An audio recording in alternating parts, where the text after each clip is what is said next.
I'm hoping that you're quiet because you want to hear me, not because you're sleeping. Hopefully. Can we make a little bit of noise so I know you're up? Woo! Thank you Iffi, thank you Netflix, thank you Rudrani for that wonderful, wonderful introduction. You have seen my journey very closely. It's so nice when you have an equation, especially being a part of the same fraternity, and you see each other grow in a way. So yes, Mimi has been a major milestone in my career, and from Mimi, which doesn't seem like very long back, to Do Patti today. I think Mimi itself was a bit of a bold choice for me at that time, considering I was craving to finally take up something which was more on my shoulders, where I could dig in deep, which had a lot for me to do as an actor. And a lot of people told me to sort of, why do you want to be pregnant in a film? You're so young, why do you want to be a mother? Surrogacy is a very serious subject. Thodi aarti ho jaogi, stuff like that. I heard a lot of things. But I don't think I saw beyond the story and what it made me feel and what it said. I think that is what has impacted me from there onwards, seeing the validation, seeing the love of the audiences, and the fact that I was right when I felt what I felt, because they felt it too, meteor stuff. So I think Do Patti was also something that came out of my hunger to perform and find something deeper, more emotional, more layered. And Kanika Dhillon, my writer and co-producer, gave me 2 characters. But more importantly, for what the story said. That's the reason why I wanted to also creatively be involved and produce it, because the subject that it talked about was very, very close to my heart, and I felt like it's relevant, it's, existing. Movie that is truly impactful in its way. We talk about so many different aspects of being a woman, besides the violence against women that the movie talks about. Before we get into that, I must say we had another interesting film from you, Teri Baaton Mein Aise Ulja Jiya, and that too playing a robot. She gave the amazing performance with literally the best straight face. Kriti, can we have you do the straight face, please? That dead look that works. The dead look, but more than the dead look that actually connected to the kids was the, joke. That connected. That too. It's very difficult to do a good straight face and emote. You know what I'm saying? What was very tricky was I thought कि इसमें तो ज़्यादा emotion है नहीं because ये robot है. So I won't get to do much. And for the longest time when I used to perform with Shahid, I remember cribbing because I was like, oh my God, you're getting to do so much and I can't flow with you. But I was also on a very, very tight rope because I had to be robotic, but not in a very robotic way. I had to be someone who the robotics engineer doesn't get to know as a robot because she's so close to being a human. But she's not human. So it's a very, very tricky line.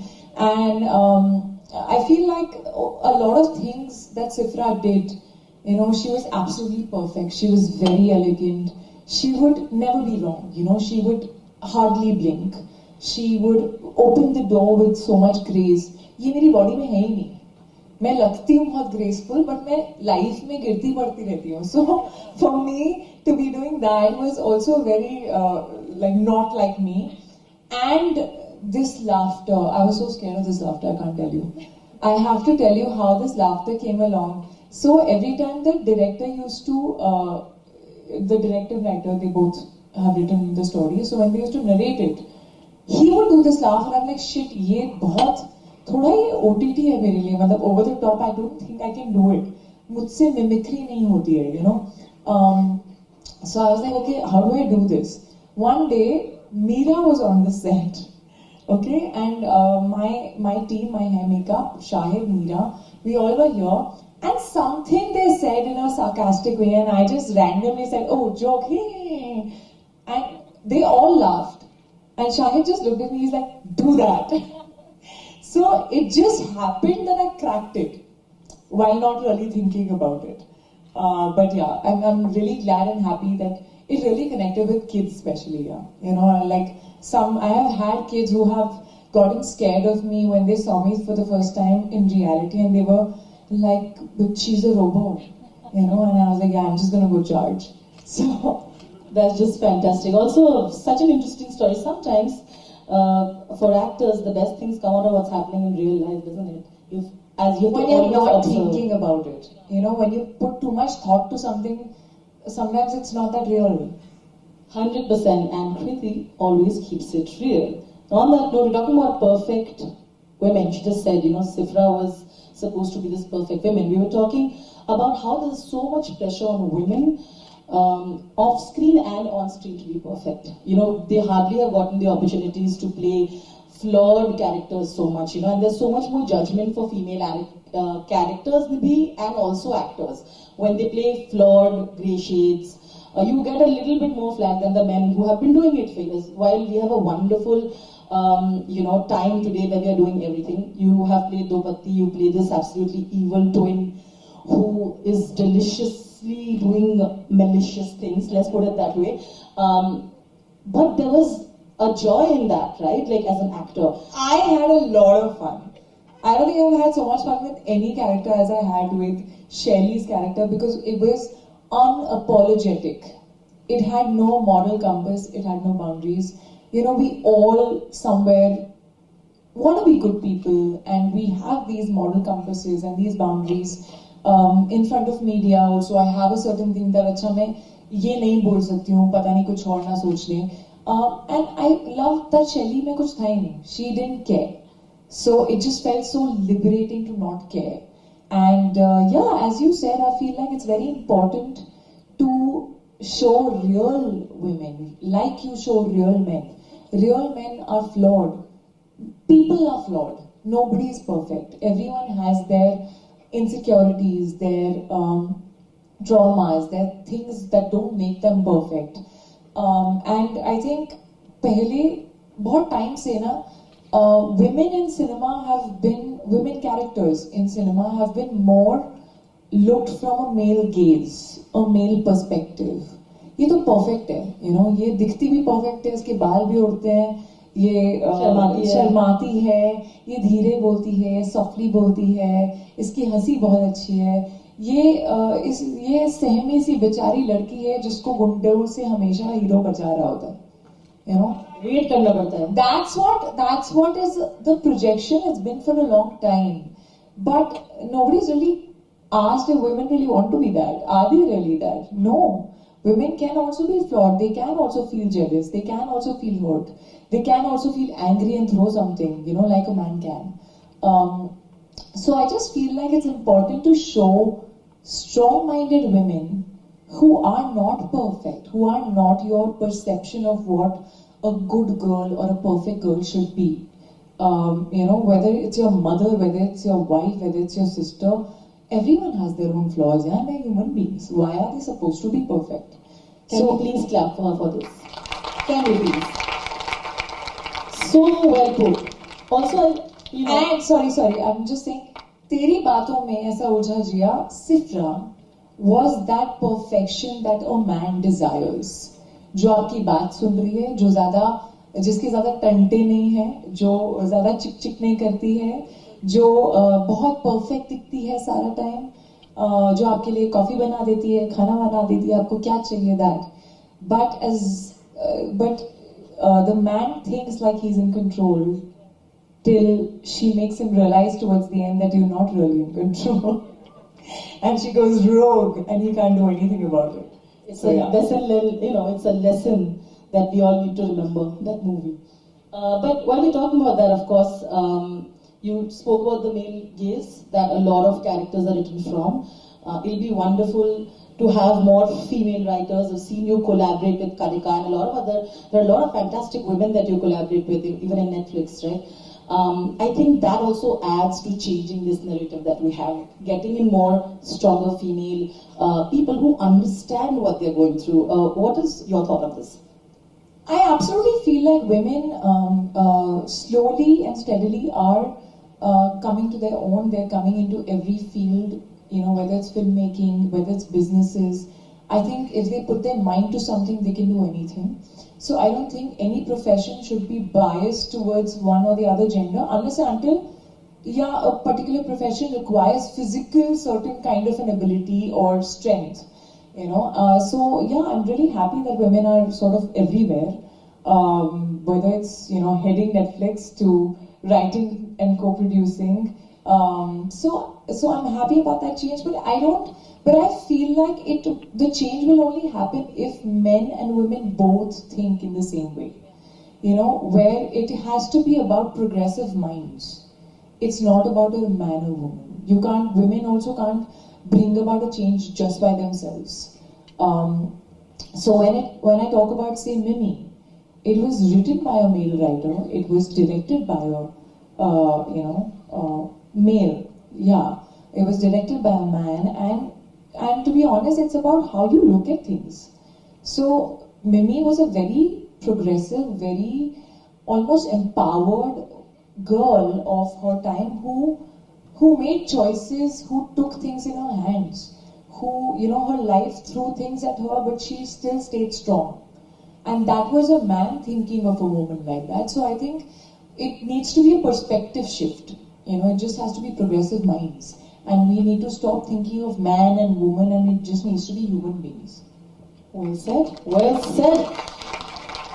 With the rise of so many streaming platforms like, of course, Netflix and its global reach, there is, of course, we all know that it amplifies and it creates more opportunities to have diverse storytelling and for diverse talent, right? How do you especially look at this conversation, And because, like you've collaborated with Netflix for your first outing, and we see how it's done. It's been trending, by the way. Again, it's still trending globally, so fantastic, really, Kriti, for that. And yeah, please, round of applause. Come on. Thank you. Let's make a little more noise. You can play a little bit. I know we're all people who know cinema. You can still have a little fun. It's fine. Actually, problem क्या है ना, सबने ना अपने हाथ में phone पकड़ा हुआ है, तो वो ज़्यादा चिल्लाएंगे तो फोन हिल जाएगा, है ना? है कि नहीं? Exactly. That's true. That is true. But yeah, and on that, and also, of course, now getting the opportunity to take this to platforms like national awards with creating rules and having such fantastic storytelling. So I would like to understand how you look at this conversation of digital media. Yeah, and the fact that today, with their global reach, it gives you an opportunity to do any kind of storytelling, such diverse stories, and also an opportunity to take it to national awards. No, absolutely. I feel, Mimi was also a digital film. It didn't release in theatres, even though it was made for theatres. And it did give me everything that I would have ever dreamt of with that film. I think it is great because it kind of gives you a little more liberty of doing different kinds of stories, different kind of roles, stories that need to be heard probably. That may not be your general, massy commercial, but have their own audience. And I think the audience that is in theaters and the audience that watches a lot of world cinema on, Netflix and OTT platforms is different, and there is an intersection. But there's also a certain audience that likes watching like different kinds of cinema. And I think one of the reasons why even Dopati, we felt like Netflix was the perfect partner for it because of the global reach that it has. It's present in 120 plus countries, and it sort of, gives you a lot more global reach for a topic like this. We want this film, we want what is being said in the film to reach maximum amount of audiences, no matter where they are, because domestic violence is an issue that's not just pertaining to only India, it's everywhere. And I'm just so happy that it's been trending globally, that it's been watched globally, and people have felt it globally, because it's an issue that every, third household might have it. So, and we don't openly talk about it. So when a platform like Netflix talks about it with a film that is trying to entertain and then say something, I think it makes an impact. 100%. It's absolutely. I think it's wonderful. You brought up the subject about global impact. Netflix also, I think, has done many series that actually are led by women. Very strong, empowered roles Is that also one of the reasons? I know because for you as a producer, it's not always only about the numbers. You're someone who also likes to work with people who are like-minded. A lot of content that they've done is also led by women and extremely strong roles. Did that also make you want to partner with them, because it was your first outing? I think we just felt aligned on the script and for what it said. That was my reason. I think I've had a great debut with Mini technically on it, and my debut as a producer again on Netflix. And it's given me a lot of love, both the films. And I just feel like they back strong content. They back content that just says something except for just entertaining. And they have very varied kind of content on Netflix. So I think that was one of the reasons why we instantly just felt like, okay, this film just needs to be made. 100%. As a producer as well, of course, we all know that she has an excellent production house called Blue Butterfly Films. Blue Butterfly Films also is special because this was the first outing and it's already a hit. So that's clearly working out for you. It's great. Gives us the thought that you're going to take this forward, right? Like, imagine this is the first time producer taking your heads on, and you chose a subject like domestic violence along with other things in the film. But that makes me come to my question. What is your vision now for your production house? What are the kind of films that you want to choose? If your outing is this strong, I know it also gives me a feeling that you're going to go all out with your production house next. To be honest, I haven't found my next butterfly. I haven't found it yet. Following the butterfly. But I feel like this butterfly fly a little bit, find her way. And I just know that whatever we do at Blue Butterfly Films has to have some heart in it, in some form. Like, that is something, the kind of films that I feel for the most. In fact, when I was shooting for Mimi, I was just so passionate about the film, and I just felt so much for the film that I wanted to be involved in every aspect. And that's when the thought of producing came into my head. When I was like, if I'm feeling so much and I know that I'm creatively, have a creative bent of mind, I want to be involved in not just being an actor, but also how the film is made, how the story is told. Then I should also start producing, and hopefully at some point, I hope Blue Butterfly Films is also producing stories where I'm not starring in, where maybe I'm not the best cast for that character. And I wanted to expand. So let the butterfly, it just started flying, let her expand her wings, find her way. I tried, so she's not giving us any hints about that. But you mentioned this, and it also makes me realize that you have always said that as an outsider, when you don't get opportunities, you have to create them, which is how Dobati literally happened for you. Now when you talk about this particular conversation, and with your own production house, it also makes you realize that you are trying to create more opportunities indirectly, directly for a lot of other women as well in the future. You've collaborated with a lot of women. You are always, there is never an ego when it comes to collaborating with fantastic women on screen as well, crew, and there are a lot of other films, Dopati, etc., that we see. So there is that sense of security that you always had, and also this vision that when we talk about women leading the way, we will take other women along with us. I want to talk about this. Absolutely. I feel like that's really, really important. I also feel like, when times are changing, I think women are also somewhere valuing themselves a lot more, and things change when women start valuing themselves, because that's the most important thing. Where you feel the hunger that, no, I think I bring a lot more to the table, or I can bring a lot more to the table, where I think I can take a slightly more meatier, something more meaningful, as a role. And I think there are so many women, whether it's Kajol ma'am, whether it's Bebo, whether it's, of course, Vidya ma'am, Madhuri ma'am, so many people who are like really, really doing some amazing work and very different from what they've done before. So they're also evolving, they're also moving with the time. And of course, I think it's a lot of fun to work with women, and these women, all of them that I've worked with, have inspired me to another extent. And to share the screen with them, there's only a lot of learning that comes. We, again, The person who is sitting in front of me is not just an actor, producer, also is an entrepreneur. So donning many hats, would I say smoothly, bumps here and there, with trying to manage time and all of that in between. Considering that I'm not very good at multitasking, yeah, I think I'm doing pretty good right now. And you are doing multiple things. So I think you're getting the hang of it, Kriti. I don't think it's too bad. But no, I'm saying this because sometimes you get to learn from the other aspect of things, right? So there might be chances that your entrepreneurial journey might be impacting your journey as an actor.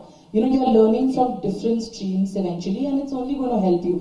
Has that overlap helped you in a way? If there have been observations that you felt like, you know, I've learned from this and I've applied it here, so it's working out great. You know, so I've been also a model before, so you know the photo shoots and everything, and being an actor also, you end up doing a lot of photo shoots. I think that has helped me when I sort of shoot for a high film product.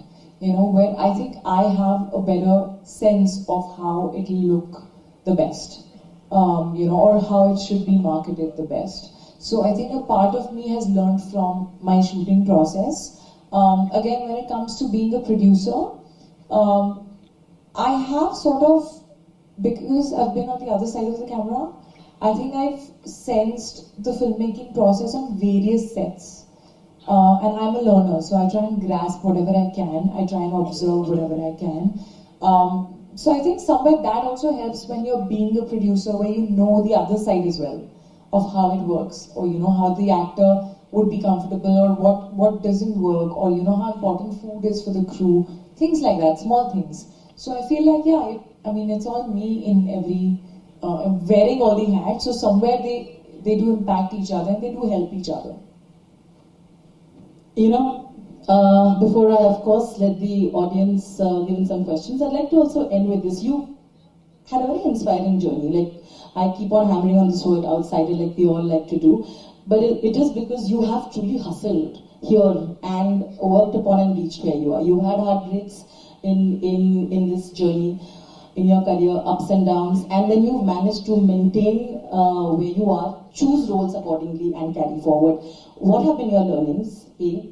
And also for the actors who are coming in today, who might not have any connection here like you never did, how, maybe few words for them as to how can they keep on hoping even when they keep on failing? I think I'll take the last bit first, where for anyone who's entering or is aspiring to be an actor, I think what is very important is for you to consistently grow and evolve and work on yourself. That is very important. Whether a film fails, whether a film does well at the box office, that is not in your hands. What is in your hands is how you give your 100%, 200%, where even a film fails, it should never be like, oh, she was not good in the film, or he was not good in the film. And also, it's important to just learn, keep growing. You know, you can't, otherwise you're going to stay at the same place. So it's very important to stay curious. It's very important to ask questions. In the beginning of my career, and even sometimes now, you know, people on set sometimes make fun of me, whether it's my co-actors or sometimes directors, or like, "Arey, ye bahut sawal poochti hai," or she asks a lot of questions. She's going to ask you 1,000 questions when she comes on set. But I think my way of learning and growing is that if I don't ask questions, it's all going to stay inside. What am I learning? How am I learning? So I would say, don't be hesitant to ask questions. Always be curious and always try and keep learning and growing and getting better.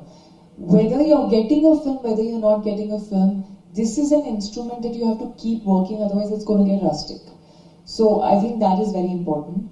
What I have learned in this journey of mine, yes, I've had ups and downs, and I think I'm glad that I did, because I'm glad I got to learn so much from those ups and downs. I'm glad I realized that both the ups and downs are equally temporary. And what matters is how consistent you are. You have to be consistent at what you do. Where you know, the ups and downs or the failures of the films don't really affect you. Yes, they affect you in terms of you start questioning your choices and probably learn from your mistakes and recorrect things. But they don't affect you because you have been still your best. You have given your best. So that is a big learning. And the second learning is genuinely there's a lot of chatter around us, as actors. A lot of people tell you what to do, what not to do, what is the best thing. Or if this is a big project, sometimes it's fine if you don't have much to do. And to be honest, I've gone through all of that. I've also listened to many things. And I've also realized that, like I said, the film failing or doing well at the box office is not in my control. There are certain films where I have really, my heart has been there. And, when I'm on set. And when those films have not worked, I've been heartbroken, but if you ask me, would I go back and do the same film again, I would. Because I enjoyed the journey of it. It's not about the destination. It is about the journey. I really enjoyed it. It made me a better actor. I learned so much. I have amazing memories with people, and that's what matters. Whereas the films which I just felt like, it's a great project, and okay, people are saying, my agent is saying I should do it, so I should probably do it. Great people involved, might collect 100 CR and all. That 100 CR is not in my hands, nor is it in anybody else's hands. But if your heart is not in it, when that film doesn't work, एक तो heartbreak होता ही नहीं है, क्योंकि था ही नहीं दिल वहाँ पे, है ना? Heartbreak तो नहीं होता है, ऊपर से लगता है क्यों करा. So I think that learning that your heart has to be in it. You have to follow your gut. You have to listen to your gut. There is no formula, and there will never be. Love that.